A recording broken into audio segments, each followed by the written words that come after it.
Hey guys, welcome back to my channel. If today is your first day on this channel, you are highly welcome. Please feel free to click on the red subscribe button below to become a part of this family. And to my old subscribers, I always appreciate you guys. Let's move on to the gist of today. EFCC arrests Wille Obiano at Lagos Airport. As we all know, Obiano is the former governor of Anambra State that handed over to Soludo yesterday, being 17th of March 2020. So, immediately after he handed over, he flew to Lagos to leave the country to go back to US, Texas, where he was before he came back to Nigeria to govern Anambra State for good 8 years. Obiano, who has been on the commissioner's watch list for months, was arrested at about 8:30 p.m. He was reportedly on his way out of the country to Houston, Texas, in the United States after handing over to his successor, Governor Charles Soludo. So many news have carried this thing, both BBC channels, TVC, Guardian, Punch, and all the rest.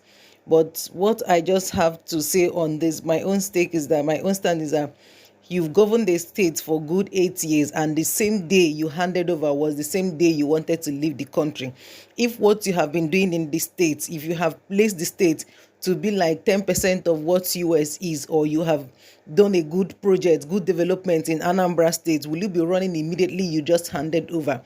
I don't know when things are going to get better, when we're going to have leaders that have empathy for their citizens, leaders that really want to help the nation move forward, when we're going to have leaders that stand for the masses, that care for the masses, that want to make the country to be a place that will be better for their own children and for the next generation.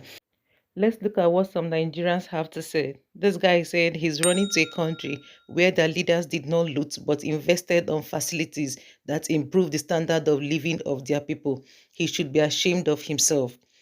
This other person said, I think this should be the standard in Nigeria. After every political tenure, report to EFCC for clearance. That will be fine if it's going to be both for the north, east, west, and south. Not double standard for the north and less standard for the south. What a double shame. EFCC wants to know how he spent $2 billion on the Anambra airport that looks like an aircraft hangar. I would like to know you guys' opinion on this issue, how someone will hand over on a day and be leaving the country in that same day. Thank you guys so much for watching to the end, and I'm going to see you guys in my next video.